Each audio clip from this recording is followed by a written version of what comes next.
আমাদের পার্শ্ববর্তী দেশ, তার নাম বাংলাদেশ। আপনারা জানেন যে বাংলাদেশের বড় বড় তাফসীরুল কোরআন মাহফিল হয়। ওই তাফসীরুল কোরআন মাহফিলের যারা তাফসীর কারক হিসেবে বক্তব্য রাখেন, এই সমস্ত বড় বড় মুফাসসিরে কোরআনদেরকে বিনা অপরাধে হাদিস এবং কোরআন সত্য কথা তুলে দেওয়ার কারণে অন্যায়ভাবে জেলখানার ভিতরে বন্দী করে রাখা হয়, অন্যায়ভাবে মানুষকে ফাঁসির মঞ্চে ঝুলিয়ে দেওয়া হয়। এই মুসলিমদের চরম শত্রু, অর্থাৎ ইমানদারদের শত্রু, মুসলিমদের নয়, ইমানদারদের শত্রু, সহিহ হাদিস এবং কোরআনের শত্রু। আগামী 2-1 মাসের ভিতরে বাংলাদেশের নির্বাচন আছে।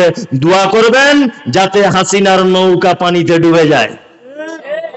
অবশ্যই দোয়া করবেন যাতে হাসিনার নৌকা পানিতেই যেন ডুবে যায়। অবশ্যই মুসলিম দেশ হিসাবে দেশটাকে খুব ভালো লাগে, কিন্তু এই অসভ্য সরকারের কারণে দেশটা আজকে সারা বিশ্বের কাছে অপমানিত, লাঞ্ছিত একটাই কারণ, এই মহিলাটির কারণে। এই একটাই মাত্র মহিলা। আল্লামা দিলওয়ার হোসেন সাইদির মতো একজন বিশ্ববিখ্যাত মুফাসসিরে কোরআন জেলখানাতে ভর্তি, মারা গেলেন। খুব আফসোস লাগে। মামুনুল হক জেলখানাতে বন্দী, আজও পর্যন্ত বন্দী হয়ে রয়েছেন। আমার খুব প্রিয় শ্রদ্ধাভাজন, যদিও কোনোদিন ওনাকে চোখে দেখিনি, তারপরেও মুফতি আমির হামজা ভাই, তিনি আজ দীর্ঘদিন যাবৎ জেলখানাতে রয়েছেন। বাংলাদেশের প্রখ্যাত আলেম, তিনি, আপনার নাম শুনেছেন, আব্দুর রাজ্জাক বিন ইউসুফ। কত 5,000 কোটি টাকা না কত মিথ্যা মামলা ওনার নামে দেওয়া হয়েছিল। এইরকম ভাবে অজস্র আলেমদেরকে অন্যায়ভাবে জেলখানাতে বন্দী করে রাখা হয়েছে শুধুমাত্র হক কথা বলার কারণে। দোয়া করবেন যাতে এই মহিলা, এই দেশ থেকে নৌকা যেন ডুবে যায়। অবশ্যই দোয়া করবেন। আর 1-2 মাসের ভিতরে নির্বাচন, সঠিক নির্বাচন যদি হয় এবছর, আমরা আশা করছি যে এই মহিলা ছাড়াই বাংলাদেশ চলবে, অন্য কোন রাজনৈতিক দলের মাধ্যমে, ইনশাআল্লাহ। দোয়া করবেন যে আল্লাহ যেন ইসরায়েলের ইহুদিদেরকে একটা একটা করে চিহ্নিত করে যেন তাদেরকে নিস্তেনাবুদ করে দেয়, যেমন আবরাহাকে করা হয়েছিল। দোয়া করবেন এগুলো। মাদ্রাসার জলসা রাত্রি এখন 12টা বাজে, আমি বেশি বাড়াচড়া করছি না। আপনারা দয়া করে 1500 যার কাছে যা আছে এই নিয়ত করুন যে আমি তো ফিলিস্তিনে যেতে পারছি না, তা ওদের জন্য আমি 500 টাকা দিলাম, আল্লাহ যেন ওদের হেফাজত করে। এরকম কেউ আছে?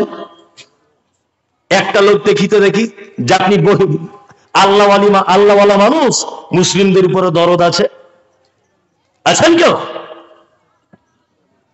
অথচ ভারত পাকিস্তান খেলা হলে কোন এক দল জিতে গেলে 500 টাকার চকলেট বিলি করতে দেখা যায় অনেক মুসলমানকে, দেখা যায় না?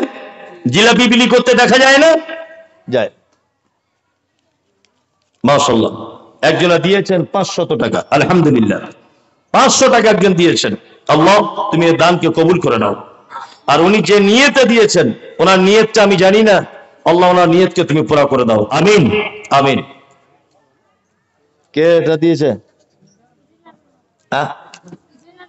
জিনারুল হক, জিনারুল হক 500 টাকা। হাজারো ব্যথা বেদনার পরে ফিরে আসনি তুমি আপন ঘরে, দিনের আলো তুমি ছড়িয়ে দিতে চলে গেলে মদিনায় মক্কা ছেড়ে। হে রাসূল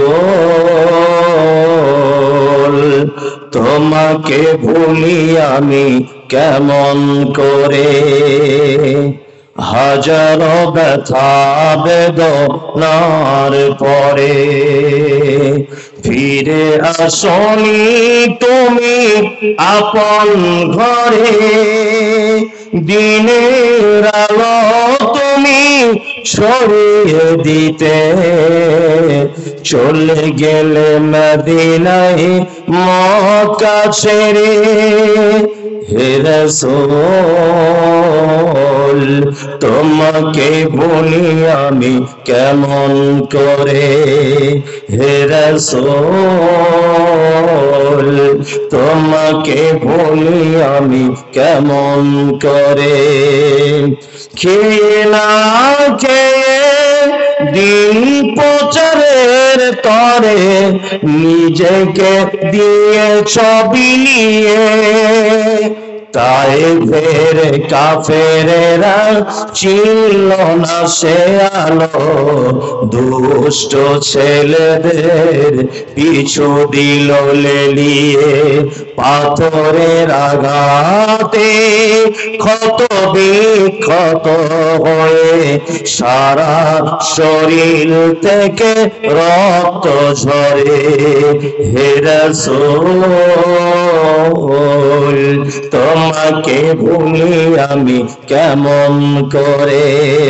হাজার ব্যথা বেদনার পরে ফিরে আসনি তুমি আপন ঘরে। দিনের আলো তুমি ছড়িয়ে দিতে চলে গেলে মদিনায় মক্কা ছেড়ে। হে রাসূল তোমাকে ভুলি আমি কেমন করে।